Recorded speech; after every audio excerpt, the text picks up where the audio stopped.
पुरुषोत्तम मास महात्म्य कथा अध्याय 21। वाल्मीकि मुनि बोले, इसके बाद फिर प्रतिभा की अनलोतारण क्रिया करके प्राण प्रतिष्ठा करे। अन्यथा यदि प्राण प्रतिष्ठा नहीं करता है तो वो प्रतिमा धातु ही कही जाएगी, अर्थात उसमें देवता का अंश नहीं होता है। दाहिने हाथ से प्रतिमा के दोनों कपालों का स्पर्श कर हरि भगवान की उस प्रतिमा में प्राण प्रतिष्ठा अवश्य करे। प्रतिमाओं में प्राणों की प्रतिष्ठा न करने से सुवर्ण आदि का भाग पूर्व के समान ही रहता है, उनमें देवता वास नहीं करते हैं। हे पार्थिव, दूसरे देवताओं की प्रतिमा में भी देवत्व सिद्धि के लिए प्राण प्रतिष्ठा करनी चाहिए। पुरुषोत्तम भगवान के बीजमंत्र से और तद्विष्णु परमं पद सदा, इस मंत्र से करना चाहिए। मंत्रव्ययता उसी प्रकार प्रतिमा के हृदय पर अंगुष्ठ निरंतर रखकर हृदय में भी इन मंत्रों से प्राण प्रतिष्ठा को करे। इस प्रतिमा में प्राण प्रतिष्ठित हो, इस प्रतिमा में प्राण चलायमान हो, इस प्रतिमा की पूजा के लिए देवत्व प्राप्त हो, स्वाहा। इस तरह यजुर्मंत्र को कहता हुआ मूल मंत्रों से, अंगमंत्रों से, वैदिक मंत्रों से सर्वत्र प्रतिमाओं में प्राण प्रतिष्ठा को करे, अथवा अच्छी तरह चतुर्थिंत नाम मंत्रों से स्वाहा पद अंत में जोड़कर ततत देवताओं का अनुस्मरण करता हुआ प्राण प्रतिष्ठा को करे। इस प्रकार प्राणों की प्रतिष्ठा करके श्री पुरुषोत्तम का ध्यान करे। श्रीवत्स चिन्ह से चिन्हित वक्षः स्थल वाले, शांत नीलकमल के दल के समान छवि वाले, 3 जगहों से टेढ़ी आकृति होने से सुंदर राधा के सहित पुरुषोत्तम भगवान का ध्यान करे। देश काल को कहकर अर्थात संकल्प करके, नियम में स्थित होकर, मौन होकर, पवित्र होकर, षोडशोपचार से पुरुषोत्तम भगवान का पूजन करे। हे देव, हे देवेश, हे श्री कृष्ण, हे पुरुषोत्तम राधा के साथ आप यहाँ मुझसे दिए हुए पूजन को ग्रहण कीजिए। श्री राधिका सहित पुरुषोत्तम भगवान को नमस्कार है, ये कहकर आवाहन करे। हे देवदेवेश, हे पुरुषोत्तम अनेक रत्नों से युक्त अर्थात जटित और कार्तस्वर सुवर्ण से विभूषित इस आसन को ग्रहण करे। इस तरह कहकर आसन समर्पण करे। गंगादि समस्त तीर्थों से प्रार्थना पूर्वक लाया हुआ ये सुखस्पर्श वाला जल पाद्य के लिए ग्रहण करे। इस प्रकार कहकर पाद्य समर्पण करे। हे हरे, गोपिकाओं के आनंद के लिए महाराज नंद गोप के घर में प्रकट हुए आप राधिका के सहित मेरे दिए हुए अर्घ्य को ग्रहण करें। ये कहकर अर्घ्य समर्पण करे। हे ऋषिकेश अर्थात हे विषयेंद्रिय के मालिक, हे पुराण पुरुषोत्तम, अच्छी तरह से लाया गया और सुवर्ण के कलश में स्थित गंगाजल से आप आचमन करें। ये कहकर आचमन समर्पण करे। हे हरे, मेरे से लाए गए पंचामृत से राधिका के सहित जगत के धाता आपके पूजित होने पर अर्थात आपके पूजन से मेरे कार्य सिद्धि को प्राप्त हो। हे राधिका के आनंद दाता दूध, दही, गौ का घृत, शहद और चीनी, इन द्रव्यों को ग्रहण करे। ये कहकर पंचामृत से स्नान समर्पण करे। हे नाथ योगेश्वर, देव, गोवर्धन पर्वत को धारण करने वाले यज्ञों के स्वामी गोविंद भगवान को नमस्कार है। हे कृष्ण, गंगाजल के समान नदी तीरथ का मेरे से दिया गया ये जल है। नंद का आनंद देने वाले आप इसको ग्रहण करें। ये कहकर फिर स्नान समर्पण करे। हे देव, समस्त कार्यों की सिद्धि के लिए इन 2 पीतांबरों को भक्ति के साथ मैंने निवेदन किया है। हे सुरसतम, आप ग्रहण करें। ये कहकर वस्त्र समर्पण करे और वस्त्र धारण के बाद आचमन देवे। हे दामोदर, आपको नमस्कार है, इस भवसागर से मेरी रक्षा करें। हे पुरुषोत्तम, उत्तरीय वस्त्र के साथ जनेऊ को आप ग्रहण करें। ये कहकर जनेऊ समर्पण करे और आचमन देवे। हे सुरश्रेष्ठ, अत्यंत मनोहर सुगंधित दिव्य श्रीखंड चंदन विलेपन आपके लिए है, इसको ग्रहण करें। ये कहकर चंदन समर्पण करे। हे सुरश्रेष्ठ, केशर से रंगे हुए शोभमान अक्षतों को भक्ति से मैंने निवेदन किया है। हे पुरुषोत्तम, आप ग्रहण करें। ये कहकर अक्षत समर्पण करे। हे प्रभु, मैं मालती आदि सुगंधित पुष्पों को आपके पूजन के लिए लाया हूँ, आप इनको ग्रहण करें। ये कहकर पुष्प समर्पण करे। इसके बाद अंगों का पूजन करे।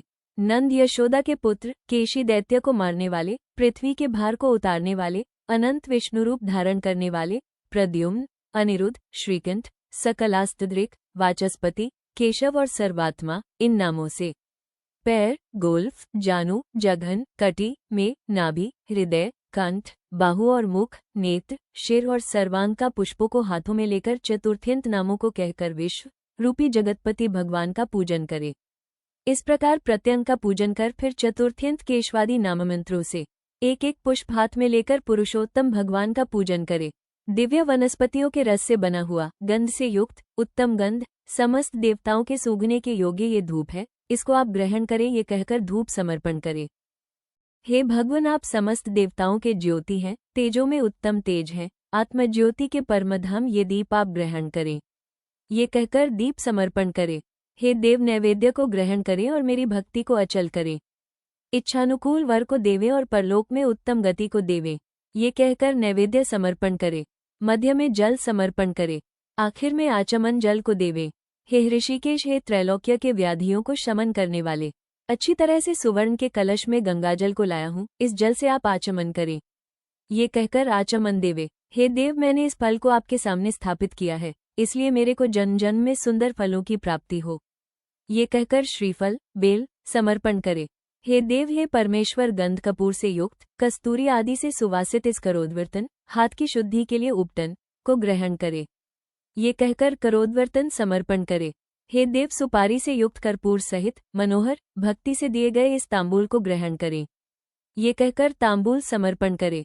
ब्रह्मा के गर्भ में स्थित अग्नि के बीज अनंत पुण्य के फल को देने वाला सुवर्ण आप ग्रहण करें और मेरे लिए शांति को देवें। ये कहकर दक्षिणा समर्पण करे।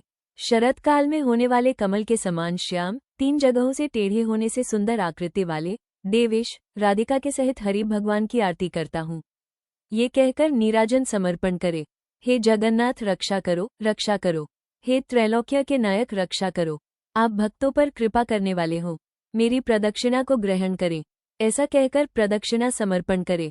यज्ञेश्वर देव, यज्ञ के कारण यज्ञों के स्वामी गोविंद भगवान को नमस्कार है। ये कहकर मंत्रपुष्पांजलि समर्पण करे। हे भगवान, आप समस्त देवताओं के ज्योति हैं, तेजों में उत्तम तेज हैं, आत्मज्योति के परमधाम, ये दीप आप ग्रहण करें। ये कहकर दीप समर्पण करे। हे देव, नैवेद्य को ग्रहण करें और मेरी भक्ति को अचल करें। इच्छानुकूल वर को देवे और परलोक में उत्तम गति को देवे। ये कहकर नैवेद्य समर्पण करे। मध्य में जल समर्पण करे। आखिर में आचमन जल को देवे। हे ऋषिकेश, हे त्रैलोक्य के व्याधियों को शमन करने वाले, अच्छी तरह से सुवर्ण के कलश में गंगाजल को लाया हूँ, इस जल से आप आचमन करें। ये कहकर आचमन देवे। हे देव, मैंने इस फल को आपके सामने स्थापित किया है, इसलिए मेरे को जन्म जन्म में सुंदर फलों की प्राप्ति हो। ये कहकर श्रीफल, बेल समर्पण करे।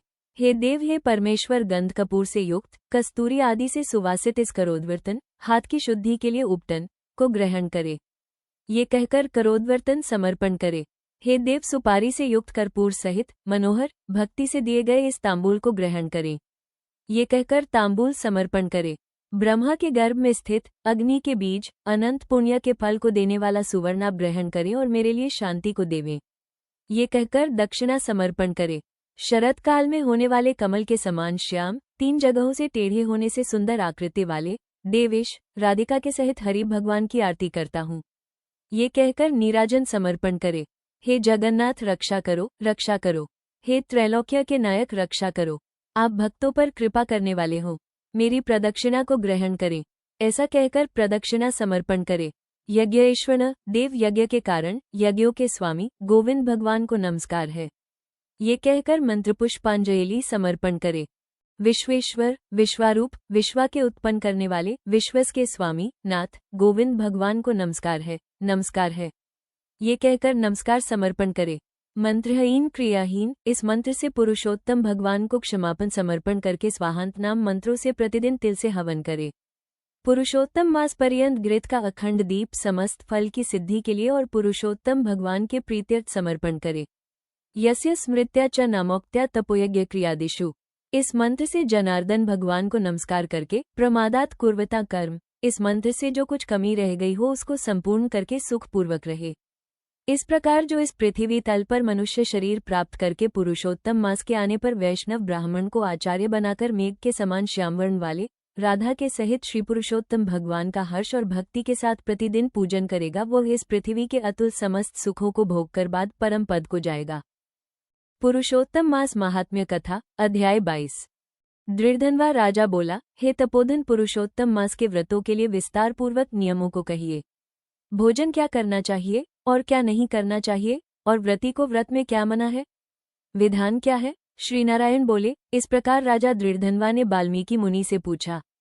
बाद लोगों के कल्याण के लिए वाल्मीकि मुनि ने सम्मानपूर्वक राजा से कहा। वाल्मीकि मुनि बोले, हे राजन, पुरुषोत्तम मास में जो नियम कहे गए हैं, मुझसे कहे जाने वाले उन नियमों को संक्षेप में सुनिए। नियम में स्थित होकर पुरुषोत्तम मास में हविष्यान भोजन करे। गेहूं, चावल, मिश्री, मूंग, जौ, तिल, मटर, सांवा, तिन्नी का चावल, बथू, हिमलोचिका, अदरक, कालशाक, मूल, कंद, ककड़ी, केला, सेंधा नोन, समुद्र नोन, दही, घी, बिना मक्खन निकाला हुआ दूध, कटहल, आम, हरड़, पीपल, जीरा, सौंठ, इमली, सुपारी, लवली, आंवला, ईख का गुड़ छोड़कर इन फलों को और बिना तेल के पके हुए पदार्थ को हविष्य कहते हैं। हविष्य भोजन मनुष्यों को उपवास के समान कहा गया है। समस्त आमिष, मांस, शहद, बेर, राजमाशादिक, राई और मादक पदार्थ, दाल, तेल का तेल, लाह से दूषित, भाव से दूषित, क्रिया से दूषित, शब्द से दूषित अन्न को त्याग करे। दूसरे का अन्न, दूसरे से वैर, दूसरे की स्त्री से गमन, तीर्थ के बिना देशांतर जाना व्रती छोड़ देवे। देवता, वेद, द्विज, गुरु, गौ, व्रती, स्त्री, राजा और महात्माओं की निंदा करना पुरुषोत्तम मास में त्याग देवे। सूतिका का अन्न मांस है, फलों में जंबीरी नींबू मांस है, धान्यों में मसूर की दाल मांस है और बासी अन्न मांस है। बकरी, गौ, भैंस के दूध को छोड़कर और सब दूध आदि मांस है। और ब्राह्मण से खरीदा हुआ समस्त रस, पृथ्वी से उत्पन्न नमक मांस है। तांबे के पात्र में रखा हुआ दूध, चमड़े में रखा हुआ जल, अपने लिए पकाया गया अन्न को विद्वानों ने मांस कहा है। पुरुषोत्तम मास में ब्रह्मचर्य, पृथ्वी में शयन, पत्रावली में भोजन और दिन के चौथे पहर में भोजन करे। पुरुषोत्तम मास में रजस्वला स्त्री, अंत्यज, मलयच, पतित, संस्कारहीन, ब्राह्मण से द्वेष करने वाला, वेद से गिरा हुआ, इनके साथ बातचीत न करे। इन लोगों से देखा गया और काक पक्षी से देखा गया। सूतक का अन्न, 2 बार पकाया हुआ और भूजे हुए अन्नों को पुरुषोत्तम मास में भोजन नहीं करे।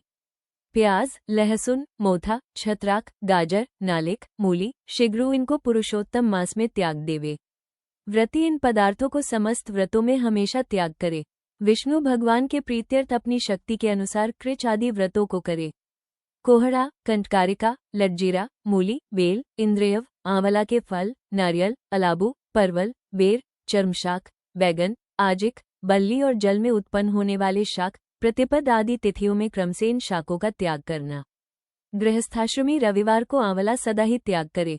पुरुषोत्तम भगवान के प्रीत्यश्च जिन जिन वस्तुओं का त्याग करे उन वस्तुओं को प्रथम ब्राह्मण को देकर फिर हमेशा भोजन करे। व्रती कार्तिक और माघ मास में इन नियमों को करे। हे राजन, व्रती नियम के बिना फलों को नहीं प्राप्त करता है। यदि शक्ति है तो उपवास करके पुरुषोत्तम का व्रत करे अथवा घृत पान करे अथवा दुग्ध पान करे अथवा बिना मांगे जो कुछ मिल जाए उसको भोजन करे, अथवा व्रत करने वाला यथाशक्ति फलाहार आदि करे। जिसमें व्रत भंग न हो, विद्वान इस तरह व्रत का नियम धारण करे। पवित्र दिन प्रातःकाल उठकर पूर्वाण की क्रिया को करके भक्ति से श्री कृष्ण भगवान का हृदय में स्मरण करता हुआ नियम को ग्रहण करे। हे भूपते, उपवास व्रत, नक्त व्रत और एकभुक्त इनमें से एक का निश्चय करके इस व्रत को करे। पुरुषोत्तम मास में भक्ति से श्रीमद्भागवत का श्रवण करे तो उस पुण्य को ब्रह्मा कभी कहने में समर्थ नहीं होंगे। श्री पुरुषोत्तम मास में लाख तुलसीदल से शालग्राम का पूजन करे तो उसका अनंत पुण्य होता है। श्री पुरुषोत्तम मास में कथनानुसार व्रत में स्थित व्रती को देखकर यमदूत सिंह को देखकर हाथी के समान भाग जाते हैं। हे राजन, ये पुरुषोत्तम मासव्रत 100 यज्ञों से भी श्रेष्ठ है, क्योंकि यज्ञ के करने से स्वर्ग की प्राप्ति होती है और पुरुषोत्तम मासव्रत करने से गोलोक को जाता है। जो पुरुषोत्तम मासव्रत करता है उसके शरीर में पृथ्वी के जो समस्त तीर्थ और क्षेत्र हैं तथा संपूर्ण देवता हैं वे सब निवास करते हैं।